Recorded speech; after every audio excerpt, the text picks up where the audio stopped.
Rob, Donald Trump used to refer to Tim Cook as Tim Apple.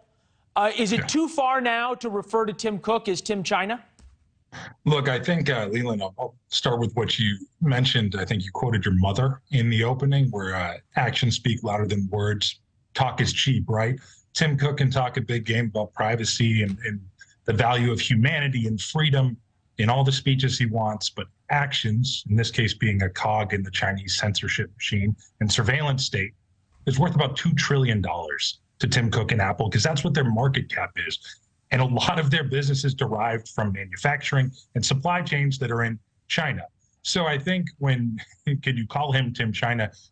Donald Trump could, he probably will if he as this campaign season heats up. Michael Waltz, one of the real China hawks in Congress, the Biden administration should call Tim Cook and demand Apple give Chinese protesters the ability to bypass CCP censorship by using Airdrop. Think about it. Apple is threatening to censor free speech in Twitter in America, yet actively enforces censorship that benefits the Chinese Communist Party. This is an American company.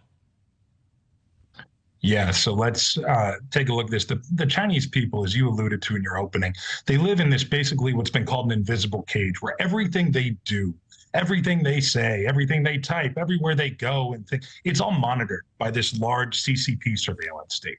And technology is the reason why the government there, Big Brother, which was in the Apple opening advertisement that you showed, exists, and it exists in China. And Apple now is a part of that. And so when you see people like Congressman Waltz and others who are saying that Joe Biden should call on Tim Cook, it's a moment of political bravery. And it could be a Berlin Wall type moment for Joe Biden if he did it. When Reagan went there, he said, tear down this wall, basically because it's a symbol of evil between freedom and communism. And right now in China, there's the Great Firewall, which is what enforces all of this technological suppression.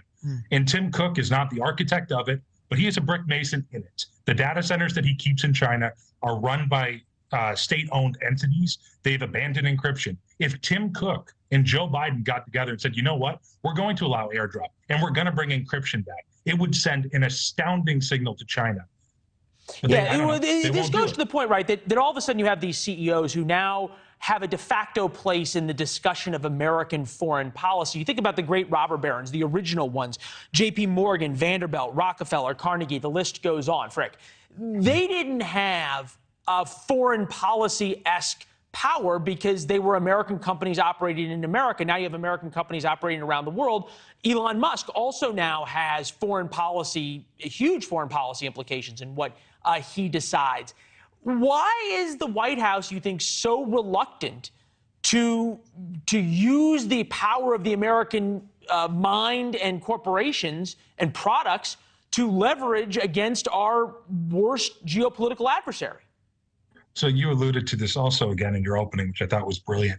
But we talk about competing with China. Xi Jinping wants to defeat us. He wants us beaten into submission where China runs the world, when we're a secondary power.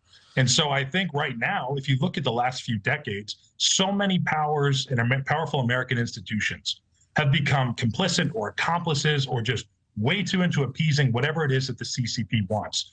A few weeks ago, we saw Boris Johnson at a Bloomberg conference.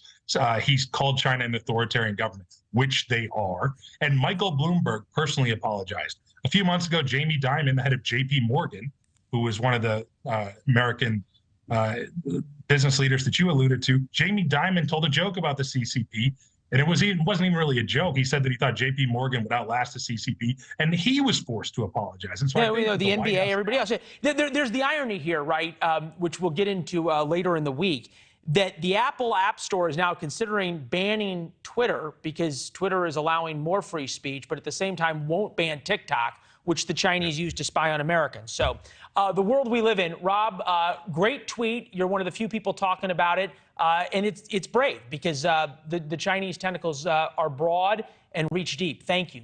Thanks for watching. Go to newsnationnow.com to find NewsNation on your television provider. And don't forget to subscribe. Click the red button to get more of NewsNation's fact-driven, unbiased coverage.